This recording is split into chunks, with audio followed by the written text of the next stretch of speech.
All right, Sorry. we're live. Here we go. We got an update from the boss before we even really go anywhere. Yeah, man. The boss is texting me at 5:57.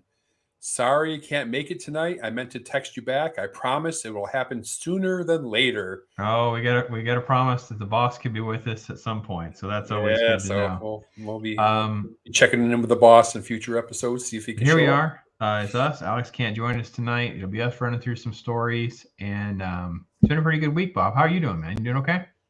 Yeah, good week. Little chilly. I'm getting the cold weather's getting old. Um, Well, this weekend's brutal, man. This weekend's even colder. yeah, it's supposed to be like. I mean, I guess if there's any precipitation, we could have snow. Who knows? My wife, so we were discussing this morning because we're trying to come up with our game plan because we have so many animals now, and it's about 10 to 15 degrees colder at home than it is here. So we've already had freezing twice, and this weekend one of the mornings is like 23. So that's almost like a hard freeze. So now it's like I have to run because normally we ran a few pipes, so we did a few things to keep things going, but we even then we had like hoses that froze up and things like that. So it was really hard. We had to wait like a couple hours to refresh animals' water. Now, they have water, but it's frozen. It's not frozen solid, but the animal doesn't understand that to push itself, push through the top layer.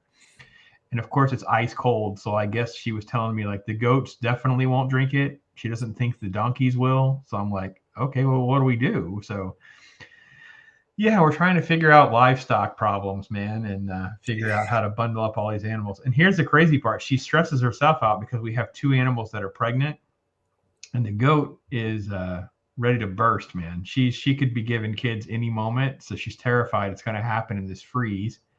Get a baby goat sick or something. I don't even know, man. I don't even know.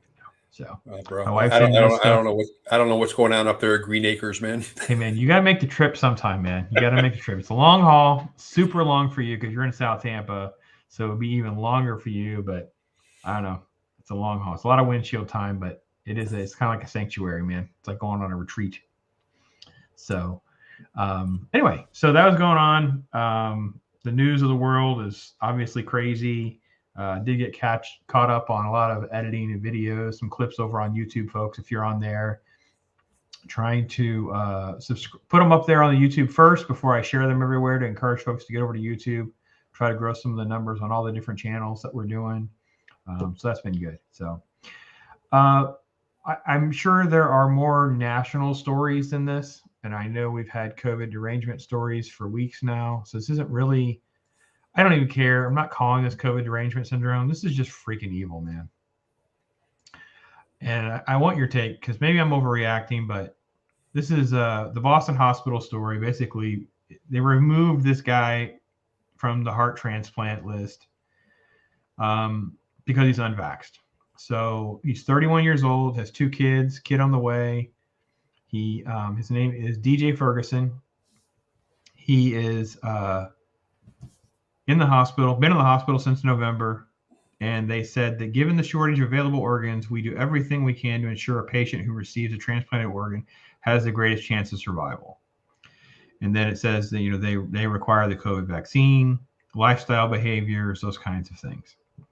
So I don't know, Bob. You're familiar with the story. You actually saw the story long before I did. So what is your initial impression of the story? And then have you dove a little deeper to kind of steer me away from my hysterics? Because right now I'm so seeing red, I don't even know what to think.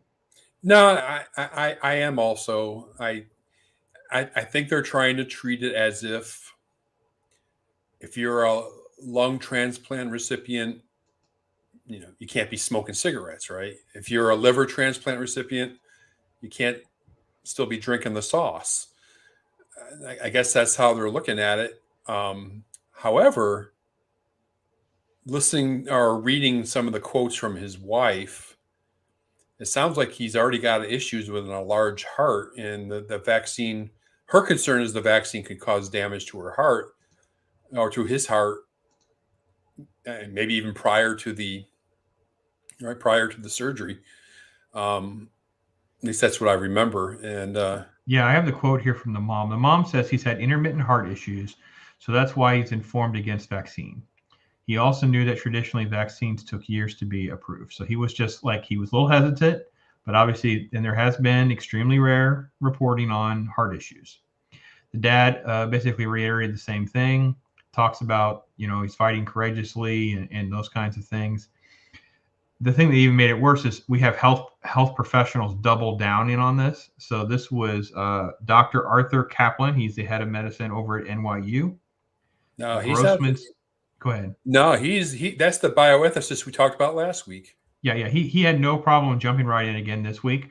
The organs are scarce, and we are not going to distribute them to someone who has poor chance of living when others who are vaccinated have a better chance post-surgery of surviving. Okay, listen, you and I have both. Well, do we know that transplants, man? You know how hard it is to match up a heart? It's not like this heart's going to go, whatever heart this man would be eligible for, it's not like it's eligible for like 16 other people and we play a roulette wheel to see who gets it. It gets very specifically matched up because you have all these logistic issues too about how to get it to them healthy. It's not like these scenes in the movie where people are running around with a heart in a cooler on an airplane.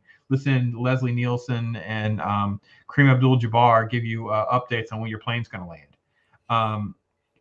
This is so evil and insulting. I don't know. I had a hard time, man, because this is what we talked about happening, but now it's actually here. Yeah, it's tough. And what Kaplan said there, I don't know how he knows that's actually true, unless he's saying, because if he has a heart transplant, he'll be on drugs to prevent rejection. His Correct. Immune system is going to be trash, and how well does the vaccine even work when you're in that kind of immune state? I don't know. I don't know the answer to that. But the medicines he would be taking to prevent infection post-surgery would probably help against COVID as much as counteract the effects of a shot. Correct? That's kind of what you're saying. That's what I thought too. So yeah, that's what I'm saying. I just don't know how Kaplan knows that's the right answer. But I mean, I don't know, so I can't really say. Would I, from a medical and ethical standpoint, would I want to prevent this man who has a family from getting a heart? Jeez, I don't know, man. I mean, no way, man. Yeah, no, this is effing evil, man. You cannot. These people, this is literally like the death panel nonsense that we always talk about. This is literally the crap that these other countries have done. This is not what we do. I got to be honest, at this point, I hope this family is on the phone and they're like trying to figure out how to get to another hospital. And they're just like, screw this. No, it's effing evil. Get on some talk shows, pressure this hospital to wake up. This unvax nonsense is nothing more than like social engineering. It has nothing to do with the science. I don't want to hear about any follow the science. When you're telling a heart transplant recipient his name gets struck from the list because he didn't get your jab, when he has a heart problem, one of the few things that at least is statistically possible, okay, plus like what you and I were talking about, the meds that he's going to be on to prevent infection and to have this surgery work would help fight off the infection and possibly would counteract the vaccine. I mean, this is such a muddled mess and so into a new area of ethics that is just frightening. Gross. I guess I would be curious suppose he did check with TGH, would they have the same policy? Or if he checked with another heart transplant center, I'd be curious about that. Yeah, I hope that's what they're doing. Obviously, he's in Massachusetts, so if there's a way to get him to a safe, free state, if you can get to a different doctor, a different hospital, someone who wants to do it. I did take note. I found a story. There was a story. I didn't really get into it because it's a little outdated, but a Minnesota woman is suing another hospital because they took her unvaccinated husband off a ventilator. There's a surplus of ventilators, but we decided to take this one off.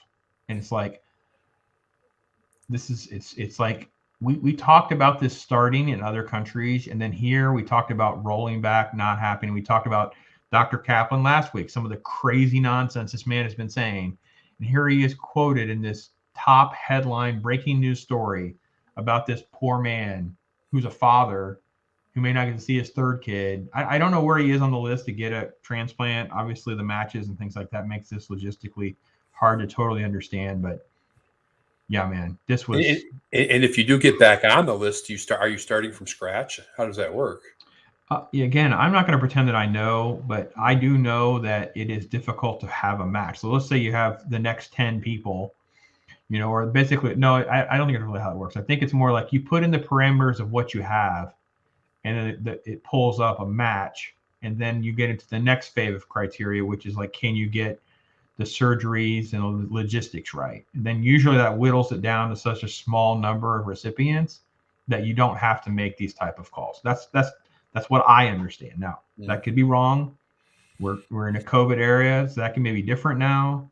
And obviously, we got some serious politics going on at Boston Hospital in Massachusetts. Yeah, it's a shame that it's turned out like this, but I guess based on things we've talked about in previous shows, I shouldn't be surprised at this point, though. It's just hard when it's here, man. It's just hard when it's here. And by the way, I want to make sure I'm not ambiguous. This is not just any hospital. This is Brigham and Women's Hospital in Boston. Make sure I'm clear what the name of the hospital is. Brigham and Women's Hospital. And that's probably, I would venture to say, if you were to look up a ranking of hospitals in the country, that's probably in the top 10, top 20. Yeah. It's a well-renowned hospital. Which makes this even scarier because it's more likely than other, let's say, medium tier and lower tier hospitals will follow their lead. Like, it'll be easier for them. They've almost got covered. So, well, we're just following the examples of these state-of-the-art facilities. We're doing what they have done. Right. Like, that's how this works. Well, and also, if what's the guy's name, Ferguson? Yes. If he is even to survive this surgery, that's probably the best place for him. That's correct. So. Yeah. So I tell you what, man, I cannot believe it's here. And it's like one of these things where we have talked about it, and now it's like, please, no. And sure enough, man, it's yeah. So DJ Ferguson, and if you're a believer like we are, folks, prayer for this family. I don't have the wife's name or kids or anything like that. Just the mom and the dad went with the press. I want to give credit too, man. The BBC did better coverage of this than anybody else until I found the CBS story. I don't know which came first, but by the way, that means all of the others are late to the game or didn't want to cover it at all. Just so we're completely clear and transparent on how all this played out, because, the BBC, they actually spoke to this family. So I just have a hard time with this kind of nonsense. But to me, it's just, at this point, it's just evil. It's just evil. I can't do it, man. Yep. Throw a story my way, Bob. Make me cheer me up for something, man. Yeah. Well, let me something in a similar vein. Let me see if I can put up a share here.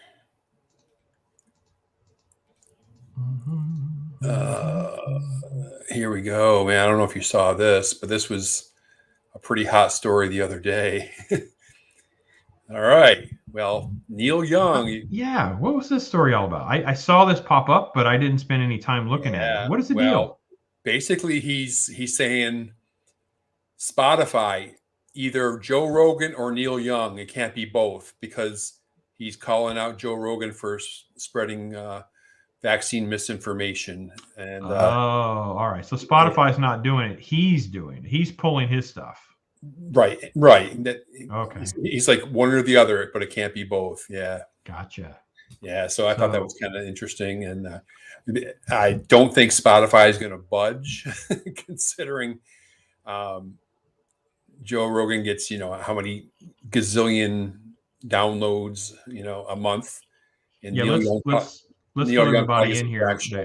Yeah. Obviously, Rogan's first phase was, he got COVID, and then of course he took different medications. He's covered international treatments, what he went through. He's recommended to other folks, Aaron Rodgers and Tim Pool, most notably.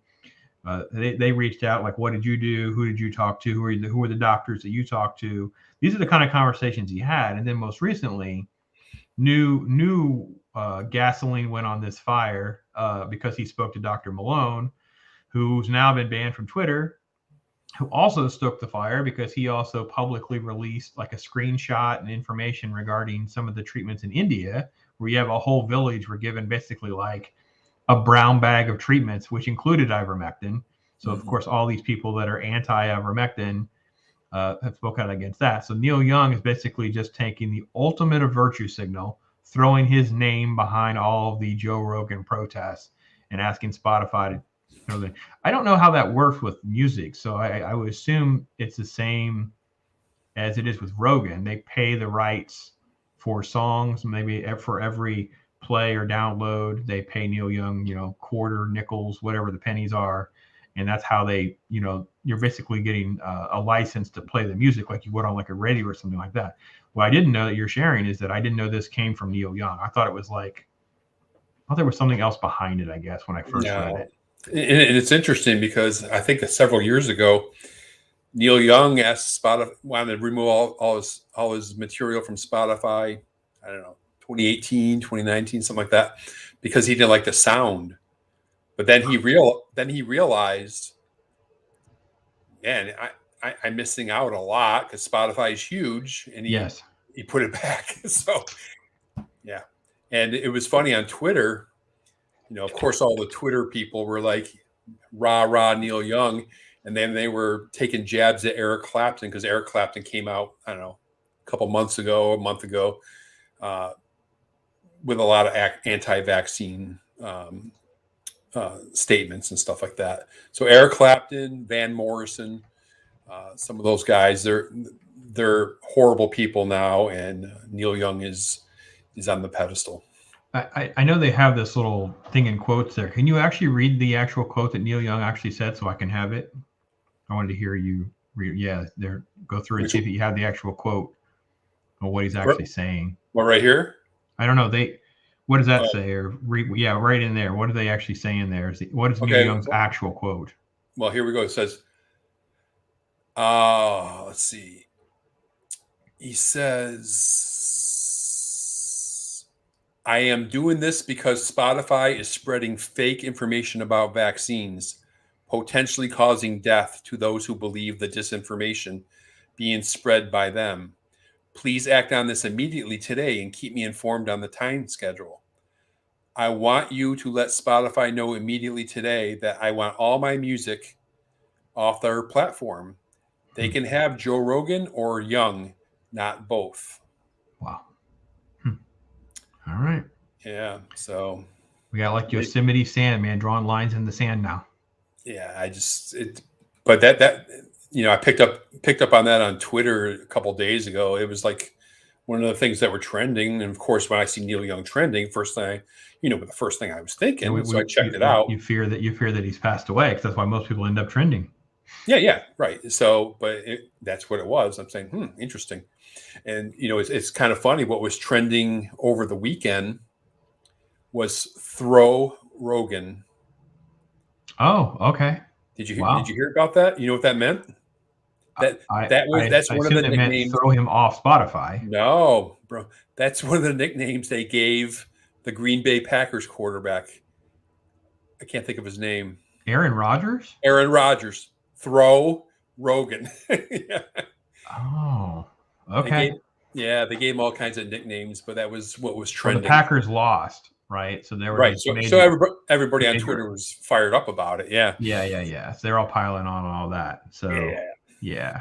Well, okay. So let me ask you a question. I'm going to predict, and here's what I wish Spotify would do. I wish Spotify would come out and say, "Well, listen, we're going to side with Joe Rogan because his million something views per show is more than what we get from Neil Young. So if Neil Young wants to sever our license agreement, then so be it, or whatever the payout is, whatever it works. It's just, okay, we sever the agreement, because there's no way I believe that Neil Young is worth more to Spotify right now than Rogan. No, not even close. Not even close. Yeah, I mean, Rogan's show, and we're talking millions and millions of, even when he was on YouTube, there were like no-name guests that you and I would never have heard of that have like 1 million, 2 million views. You get to like these big name people that are on there now. They're like, didn't Bernie Sanders before he had like 10 or 12 million views? Yeah. This is like 2 years ago. This isn't like now with the amount of volume of people that have switched over to these streaming. So I cannot imagine how much Rogan's bringing in as far as eyes, because Plus, I mean, way more than Neil Young. yeah, and plus, not only that, I mean, it's business is business. Spotify invested $100 million into this. If they boot Rogan, what do you think Rogan's going to do? He's just going to go to another platform or Oh my gosh! Could you imagine start if he his went to? own? Could you imagine if he went to Getter? He would just Getter would explode overnight. 'Cause he went to Getter and instead of being on Twitter, allegedly. I don't know. You know, But I think I don't even think Spotify is a U.S. company either. So, I think they might be British, English. I mean, right. but yeah, I just can't see it from a business perspective, and let's analyze it. He has basically an opinion talk show.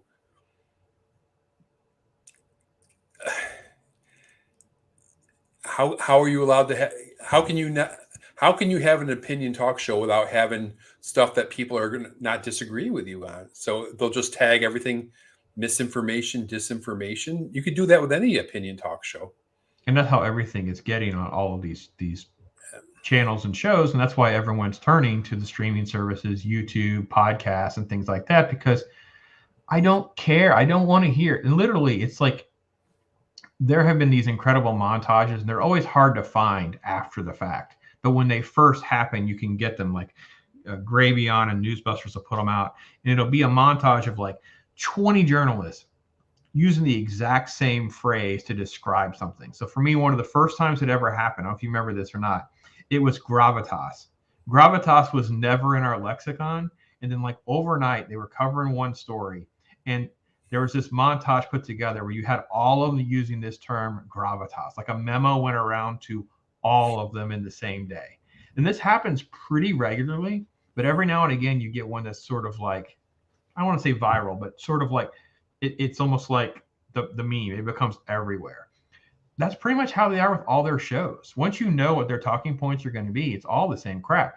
I had someone push back on it. We did our little thing where we were talking about how bad the media is, and you were talking about Sean Hannity and all that. And he was trying to basically he was trying to say like, well, Fox is just so biased. And these other ones, they ask questions. I'm like, no, you're comparing apples and oranges. Fox has bigger numbers because they don't have a competitor on the right. So add up all of the other ones, and then you're looking at right versus left. That's the only reason the numbers are like that. If there was just one left-wing channel, you would actually see a more apples to apples comparison. You and I are hating on both of them. We don't like either one because we know there's agendas and swing. That was the entire point of that segment. So this exact same argument you're making now. Wherever Rogan goes, he's going to bring interesting conversation and interesting guests. If the platform doesn't want that, then they're just another shill. It's just another joke. I don't take any of that crap seriously. And the thing is, you ought to be able to have a show without people calling it misinformation. I mean, we're adults watching this stuff and taking in this information, and you can make this. I don't agree with a lot of things. Well, most of the things Joe Rogan says. I don't agree that you should be taking ivermectin for COVID. There are studies out there that show that there's no effect. There's some studies that say ivermectin does have some antiviral properties, but it's at concentrations that are just too much for a person to take. So there is studies out there. But that's up to Joe Rogan. If he wants to ingest that, it's an anti-parasitic drug, and that's fine. And if he wants to, that's up to him. But that's no reason to shut him down. And you have to be adults. You watch these things, you absorb the information, and you make your own decisions as an adult. Why take this information away from people? And that's only a small percentage of all the stuff that Joe Rogan has done. He's talked to so many people about so many different topics. You want to take that away from the populace? That's crazy. Here, I was transitioning over to our next segment, and look what they have on their page right now. Oh, and it says goodbye Neil Young, and it's just a gif. It's just a gif of him pumping his arms or whatever. That's so funny. But actually, it says this says an hour ago. Wow, Spotify is removing Neil Young music.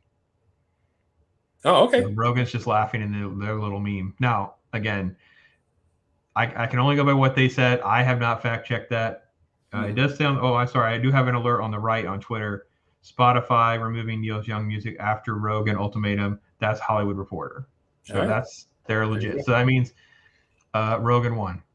Way to go, Neil Young. You just basically COVID vax stuff that you believe matters more than the money that was coming in your pocket via Spotify. Good luck. Well, and bro, it's not only that. It's 2022 talk shows versus 1975 rock and roll. Yeah. I mean, granted, when I was a teenager in the 70s, I liked Neil Young's music. Today, I would rather watch a lot of different podcasts, including Joe Rogan, than listen to Neil Young's music. When's the last time you listened to a Neil Young song? Anything come to mind? Yes. While I was watching a reaction video, it was like Heart of Gold or something like that. Okay. And watching these young African American Jamal and Jamel. Jamal or whatever. There's another one. There's another one I started watching. It's a husband and wife team. They're really kind of cute together. The Rob Squad, I think it's called. Okay. And and it was Heart of Gold, and it's a good song. I mean, nothing I would go seek out on my own, but I like watching the reaction videos, as I've expressed before on this program. Yeah, I was trying to think. I know I have like a couple of different playlists that I do listen to. So I was trying to think I know Old Man is probably one of my. He has two songs that are kind of my favorites. It's Old Man and Harvest Moon. So they've been in my playlist. So at some point or another, I've played them via YouTube because that's where I would have listened to them. It's possible they're on one of my Prime streams when I was using Prime, but I've nixed Prime. I don't have Prime anymore. I nixed it. So it would have been through a YouTube playlist that I would have put together. So it would have been Old Man or Harvest Moon. And I would say I probably listened to that. I'm going to say maybe twice in a year. Maybe 3 times would be the absolute most. It's minutes compared to, I'll confess, probably hours of Rogan in a year. Not necessarily every show, or that like you said, it's more just information. I just enjoy hearing from his guests that most of the time I have no idea who these people are, or he has 1 or 2 guests that come back that I actually like. So that's literally the extent of my Rogan experience, but it's hours of consumption compared to the, let's say 15, 20 minutes a year that I may have consumed a Neil Young song. Sorry, Neil. What a bad move on your part, man. It's not Neil Young's fault either. I mean, I think people our age, I can only speak for myself. Then I can listen to talk, even if it's people I totally disagree with, and I can listen to talk just to get people's vibe and see what they have to say and find out what I agree with, find out what I disagree with. I can listen to Vaush, whatever that guy's name is. I have a hard time listening to Vaush. Yeah. There's Destiny, and it's funny you bring that up. I just subscribed to Vaush, Hassan, and Destiny, and I tried to watch a popular recent clip from each one of them this last week.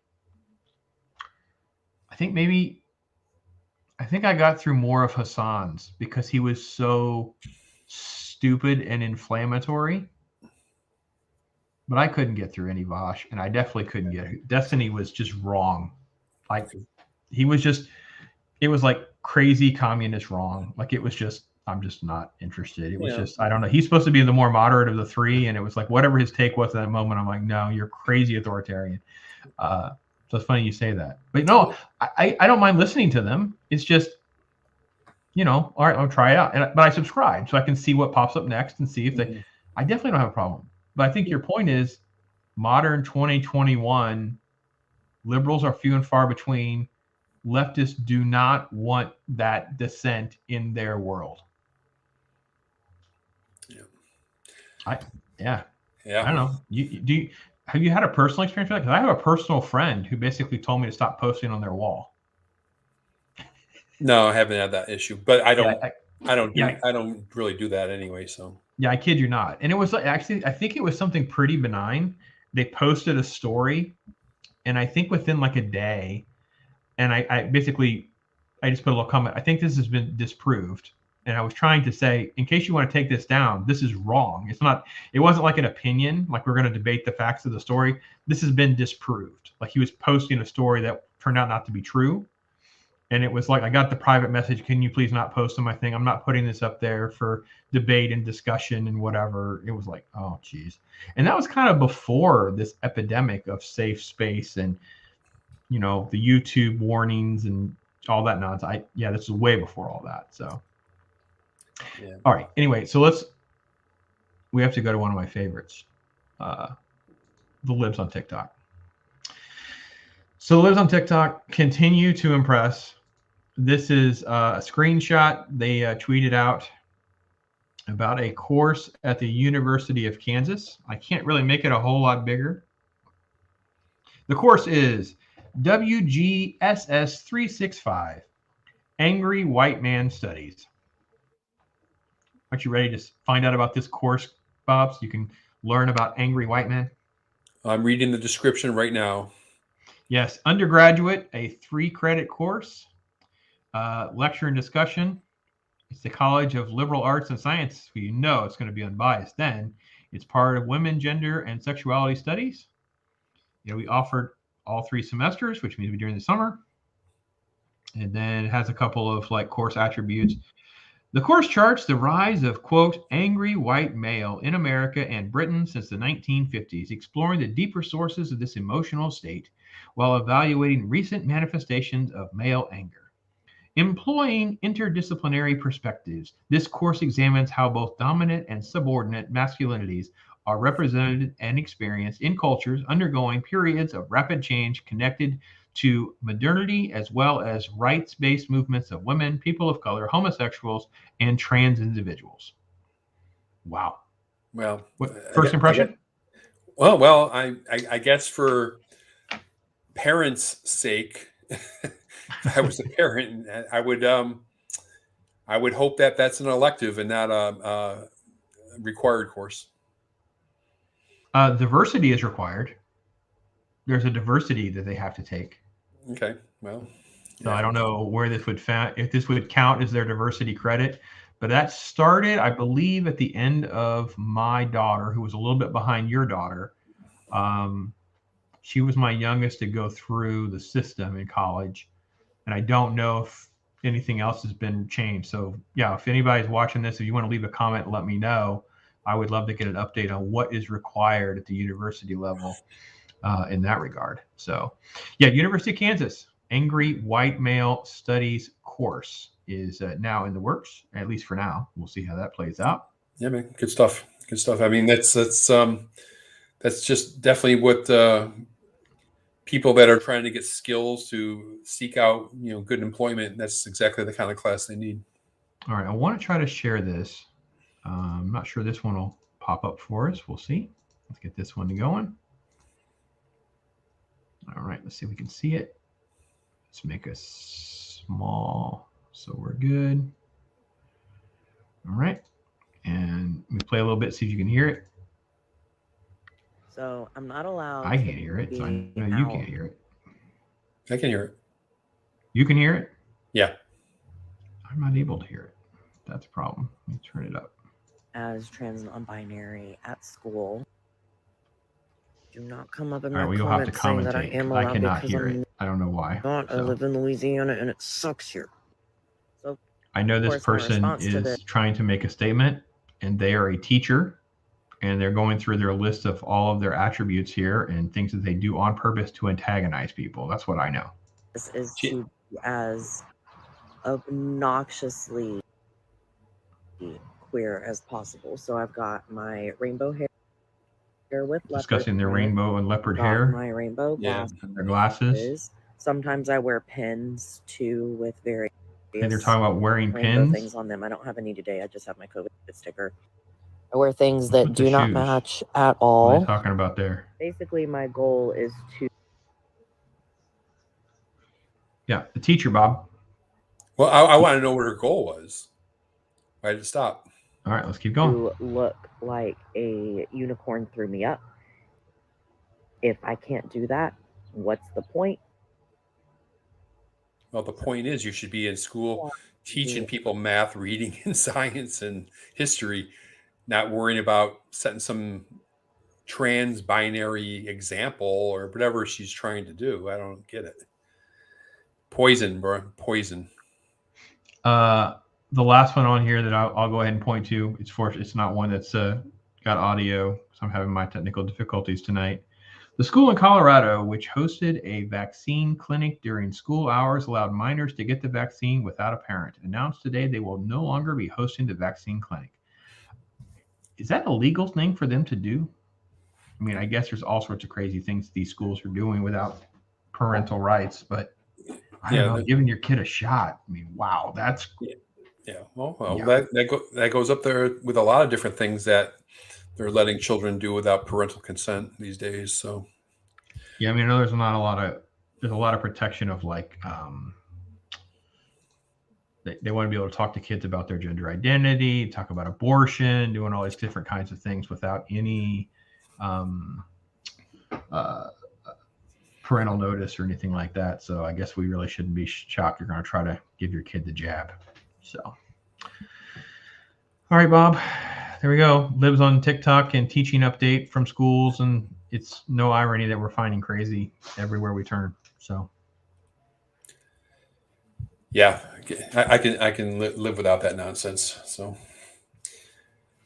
right, I went ahead and sent you a link if you want to put it up, and it's kind of an interesting observation by a editorialist or a reporter from Quebec, Montreal, Quebec, somewhere in that area. And oh, it's funny you bring this up because that was a story I saw with another journalist who went to Texas and had a very similar response to Texas. So yeah, cool. Okay, let me pull this up here. So he went down to Florida for a week, and it was like some of his. It almost sounds like he was trying to get away from the insanity and the curfews and all that stuff of Quebec, Canada. Went down to Florida, was kind of like taken aback because he calls Florida cowboy land, and you barely know if COVID is happening, which is true, which is absolutely true. It's been like that for almost 2 years for me. Let's read some of this. It says, during my visit, I saw customers shake hands with their waiter as if to say, thanks, I'll have germs for dessert. Yeah. Josh Freed. And then he even talks about the local media down in Florida, how you'll find a COVID story like the 18th story down, and they'll be talking about other news, which is, I think, perfectly acceptable. But he compares it to the media up in Canada, how you're just saturated with COVID nonstop. And yeah, it's kind of, I thought it was a kind of interesting take on it. He sounded like he was criticizing Florida, but at the same time, hey, he was here.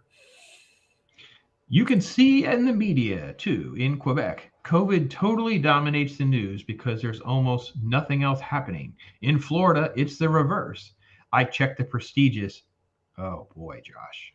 You didn't call the Miami Herald prestigious, did you? Sorry I had to full stop on you people. That's such a joke. That's so biased and gross. I checked the, quote, prestigious Miami Herald. Recently, on a day in Florida, had risen to more than 70,000 new daily cases, almost twice as many per capita as Quebec, but much like their hospitalizations. But the first mention of COVID-19 anywhere in the paper was exactly 18 stories down with the headline, amid Omicron surge, hospitals stretched thin. What can Florida lawmakers do? Ignore it, as always, I guess. Meanwhile, the 19th story was Florida COVID update. As many of the stories played far higher up were Miami Marlins name manager, microbial contamination in laxative. So this person is just shocked at that, police officer kills dog in Miami-Dade after barking complaint. So it's hard to make this stuff up. Meanwhile, in La Presse, the same day, the top 6 stories were about COVID. Let's see. Yeah, by any measure, Florida life seems surreal, as if anyone's wearing blinders and trying not to notice a disease that's killed more than 63,000 Floridians, which were almost all last year, Josh. Just be honest with yourself here, man. That's a rise as many deaths as all of Canada, in a state with two-thirds our country's population. By the way, Canada is a lockdown authoritarian hellscape, if you ask me. It's health madness. But there's a psychological upside since COVID doesn't dominate all life here. It's crazy, man. This guy is so conflicted. Like Yeah. I'm having like authoritarian withdrawal. I'm in the free state of Florida. I can't handle it. Yeah. Then This he is a like long even article. yeah. Well, he even goes up to talk to a bunch of people in their 60s at a restaurant and like, nah, we don't do that here. We don't do Yeah, that. he says when I asked our collective responsibility to protect others, this is the lady he's talking to. Well, that's just not how we think here. I mentioned Quebec's recent curfew, and they just all laughed, dismissing it as Canadian communism. Oh, that's bad. That's a better title than what he came up with. Yeah. Tale of Two Worlds.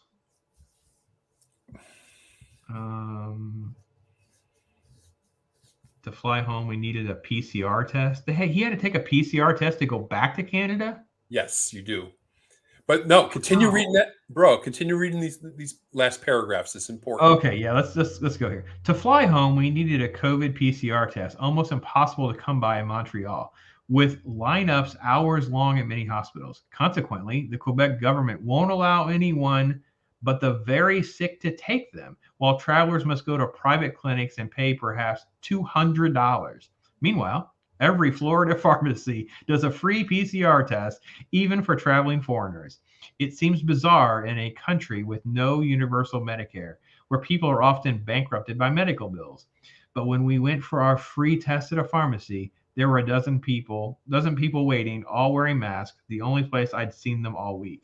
For the first time, it felt a little like home. They're all sick, Josh. They probably have to get tests too. Oh my gosh. This is a really great story, Bob, because it does show the mental disorder. It's like, can you deprogram the COVID derangement out of someone? They go to Florida, they get a little taste of the freedom, and it freaks them out. Yeah. And it's interesting. I saw some other stories out of Canada this week where, like health officials in, say, British Columbia are talking, hey, we got to just start learning to live with this and all that. But then when you go down further in the article, they don't want to get rid of any of the, vaccine passports. They don't want to get rid of the mask mandates. So nothing really changes. It's just words. So it was really odd. Yeah, one of the commentators I heard really kind of, I think, diagnosed that well. It's like they want to go. Oh, they were talking about Whoopi Goldberg because she was really bashing the Bill Maher remarks and stuff this week. And they were saying, see, here's the thing. Whoopi has no problem for all the authoritarian measures. She just doesn't want to live on it anymore.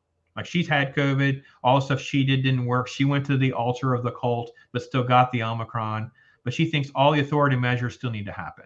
It's like keep the schools closed, mask mandates, all the stuff that doesn't work, even though they're admitting that they all got it, even though they did all these things to protect themselves. It's like they can't get the two things together. Oh man, what a great story. Because the one I saw about Texas was 9 things I learned about visiting Texas. And they went through all this nonsense. They had only went to Austin. They didn't go to Texas. It's like even their shock factor of the free state was so narrow because they went to like San Francisco 2.0. They didn't actually go to Texas, right? It's like people come to Florida, and they only talked about Miami. So I assume that's where this person went.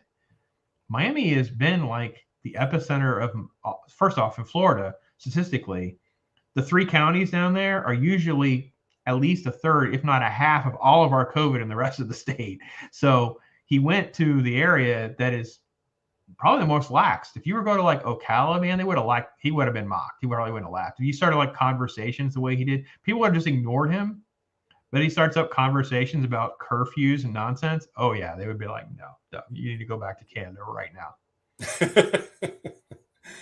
Yeah, the guy is definitely he loves all his authoritarianism, but he doesn't. Right? Yeah, authoritarians for others. It's like they know better, so everyone should be doing these things. I got to tell you this. Here's something really hit me today, and then I kind of caught wind of someone kind of talking about it. Is we've now jumped the shark into like the class system. Like it's like they're okay with their jobs and staying home. They've got their money. A lot of them are working from home. The media was never affected. The politicians were never affected. These kinds of things. It is disgusting to think that they're okay watching all the servers in these restaurants, all the people that are delivering their Amazon packages. They have to wear masks. They have to follow all these rules. Well, they just do whatever they want to do, living their life in their house. They're not affected by even the measures that they're demanding for everybody else. It's almost like this. It's worse than second-class citizen. These are the people that, are making, let's say $10 to $15 an hour, or maybe they're making a decent living.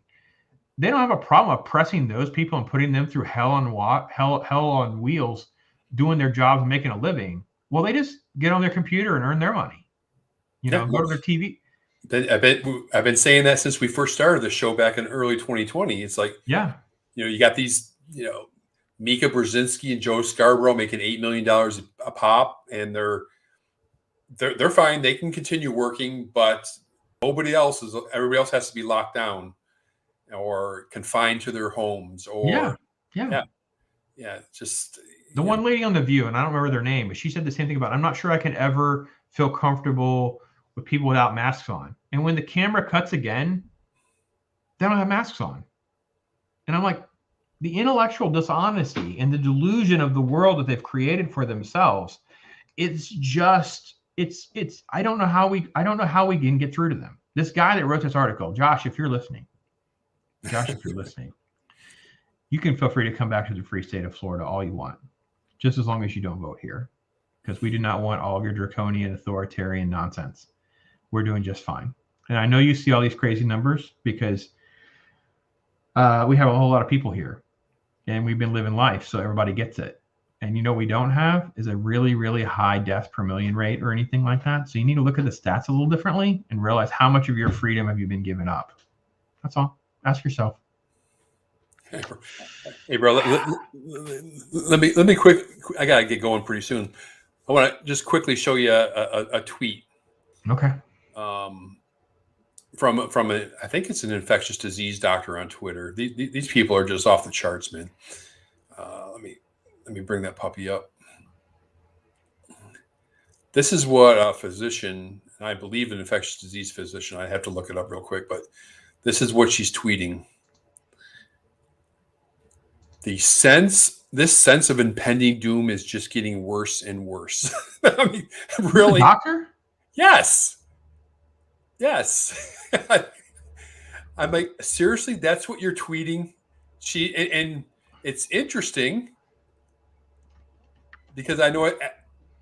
I saw it before. One of the people that liked this tweet was Dr. Ding. Oh, well, of course. What is this doctor's name so I can find this? This one? Yeah. Denise DeWald. Okay.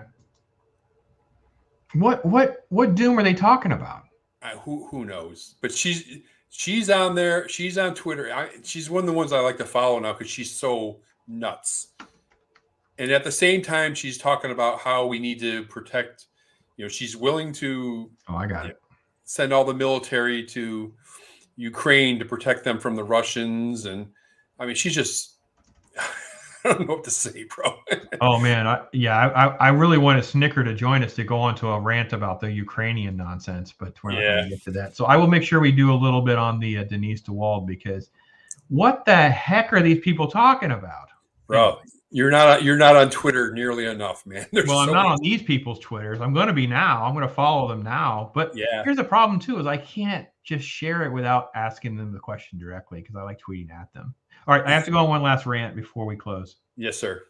Why did Disney buy Star Wars if they're just going to destroy it? There's a new show. Have you watched any of this Mandalorian or Boba Fett or anything like that? No. It's not You know the answer to that. I didn't think so, but I thought, well, maybe there's a chance the kids want to watch it or something, right? You're aware that Boba Fett exists? I do. Okay. So they did this new show, and it was like a Boba Fett. So there were 2 seasons. They brought in Baby Yoda. So I'm sure by now you've heard of Baby Yoda or maybe seen a toy or something, right? Yeah, I think so. Yeah. Okay. So it was all this gimmick stuff to bring all that in. So now they come up with this new show, and it's called The Book of Boba Fett. Bro, it's not even the same character. It would be like saying, well, let's do a Darth Vader show, but he never uses his lightsaber. Like he never uses his lightsaber. He just walks around, he yells at people, or he sits around and somebody else makes all the decisions for him. He doesn't really do anything. That's how I feel when I'm watching this stupid show. And I know it's not your thing, but imagine a character that stood up to Darth Vader and said, no, what happens if my stuff, if you kill Han Solo, I don't get freaking paid, dude. So the only character that ever talked back to Darth Vader doesn't get killed. Because everyone else, whenever you talk back to Darth Vader, he raises his hand and chokes him out, right? Right. He's a villain. Boba Fett's like, no, man. Well, Boba Fett, it talks about how he lives, whatever. He is a pansy, nonsensical character who walks around with his blaster and never fires it at anyone. In this episode 5, last night I did a little show with Rob, and he has not watched Book of Boba Fett, so he didn't want to talk about it. Here's what I said. I want some Boba Fett in my Boba Fett show. And tonight, this morning, it broke this morning, episode 5, I kid you not, man, Boba Fett is not on screen 1 minute other than the recap. They do a recap of what's happened. They cut to the show. They should say follow the other character the entire time. There's a cut, and they cut to the girl that's always been giving him advice. Boba Fett doesn't even make an appearance in his own freaking show in episode 5. It's like we interrupt this program to bring you an episode of Mandalorian, and then it's like, okay, now we're going to get back to Book of Boba Fett for like 30 seconds, and that's the end of the episode. What the heck is wrong with these people? Don't they want to make money, sell action figures, do things that make me want to go out and buy my kid? It makes my head hurt, man. They're ruining all the crap that I like. It's so much worse than I could possibly imagine. I couldn't think it could get worse than it was like a week or so ago. And I know you don't care, but imagine the things that you. Here's my thing. Imagine what you do care about. Oh, like Daredevil. You love Daredevil. I do. Okay. New Daredevil, and you tune in, and he doesn't use any of his powers. He walks around in the suit, but he doesn't have his mask on, and he has his sidekick. Let's say Elektra's with him. You remember Elektra was in that show, right? She makes all the decisions, and when someone like threatens them, she puts them down. He never does anything. That's what it's like for episode after episode. Episode 5. It's not about Elektra. It's about this other female character, and Daredevil doesn't even make an appearance in that episode. That's how ticked off you'd be. You'd be like, what the heck am I watching this show for? It's not even the same freaking show. That's how I feel. So why do you keep Disney then? Because, well, I got like a free thing for like 3 years. I was on the reviewer stuff for years. Now they don't review. They don't even send me stuff anymore. I've probably ticked them off so bad because all I've done is for the last 18 months is bashed nearly every single thing this freaking company makes because they've just gone off the deep end. They don't care about any fans anymore. I don't understand why their shareholders are not calling them out on not making money. The Spider-Man movie, which is owned by Sony, they only get a cut. It is making so much more money that their cut could end up being more money than any of their 3 Marvel movies made individually. They may get over $400 million in their share of the Spider-Man movie, and their other 3 movies were such crap, no one wanted to see them, and they were marketed into a mess, and they were all ruined, just off. This is just, and now Star Wars, man. Boba Fett, the most beloved character ever. He is bigger. So I used to sell trading cards on eBay. And let's say you have a set of like 100 cards, all these different characters. I would sell more Boba Fett cards than all of the other character stuff combined. That's how much bigger he is in like the fandom world. It's so insane to me. So, sounds like you're in a lot of pain, man. Joke all you want, buddy. Joke. All right. You Well, let me close with a photograph, and then want. No. I gotta get off. Something to tattoo on your brain tonight. You can think about. All right. Okay. So this is like your office right here, right? You got what, comic books up there? And, It's my office at my dad's house. I got a couple comic books, my Rubik's Cubes up there. It's a Okay. Millennium Falcon because I'm a Star Wars dude. Go ahead. Okay. And then I got a map of the world behind me. That's my office, right? Well, let's check out somebody else's office real quick. Oh, crap. I was like, I almost fell out of my chair when I first saw this. But before I add it, you Yeah. tell me whose office it is? Fauci's. Okay. I got a feeling I know where this is going to go. Oh, but go ahead and make a prediction first. What would Fauci he'll have behind him, like where the stuff is behind you or me, he'll have it'll be like Fauci Doctor of the Year, or like a magazine cover with his face on it, something like that. He'll have some sort of self-grandizing thing. Yeah, you're on the right track, bro. If you look here, it's nicely circled. There's a big painting of Fauci right there. What on earth? All right, and then there's Fauci. Then there's Fauci bobbleheads and stuff back. There's Fauci bobbleheads? Yes. Oh my gosh, that's way worse than I even thought it would be. Exactly. Oh, that is his face. I can see this outline right. I can see his face. That big painting. That's a good sized painting. Yeah.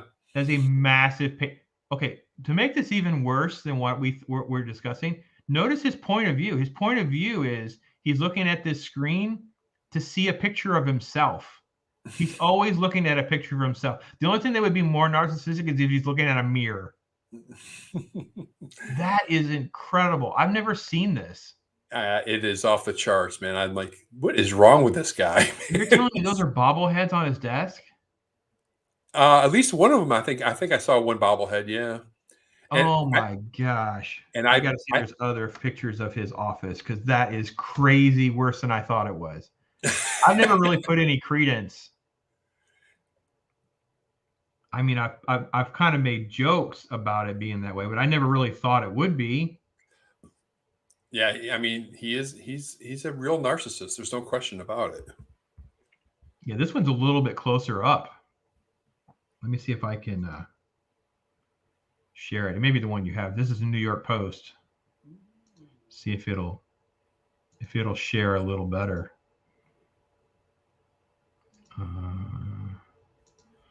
Yeah, and if you want, you can purchase a Fauci bobblehead, and they're not hard to find. Oh, jeez. Yeah, because in this one picture, man, you can really see. There's another little picture on the right. There's not just a bobblehead. There's another picture here. That might be the magazine that I was expecting to see. Okay. That is, man, how on earth? Can you see a bobblehead, or was I mistaken? I'm trying. Yeah, this story says Fauci's home office features photos of himself and his own bobblehead. Okay, there you go. I would want one if someone made a bobblehead of me. But I don't know that I want to look at it. It'd be like something I had. Again, I'm going to go back to the disturbing element. It's not just a painting of him. It's literally in his line of sight. He's looking at that all the time. Yeah. It's like like having a presidential that's portrait. Worse than Trump. Yeah. What on earth will this go away? A lot of similarities. All right, bro. Here's the bobblehead on the right. There you go. This cool Mickey Mantle baseball card next to his bobblehead. That's sacrilegious, man. I thought you'd get a kick out of that. Oh man, it's so gross. No, it's just ticking me off even more. It's like I'm gonna have to take another blood pressure pill. Yeah, man. I get that tattooed on your brain before you go to bed tonight. No, all right, brother. I gotta go ahead and roll, man. Listen, buddy, you have a good week, and we'll chat and keep up with everything. Thanks, buddy. Yes, Take care. Have a good night. All right. You too. Oh my gosh, bro. You closed me out with that nonsense. Fauci bobblehead. sitting right next to this crazy nonsense. I can't believe Bob did me that way, man. Bob sent me out like that. That's just so wrong. All right, folks. It's News Talk. Have a good week. Talk to you soon.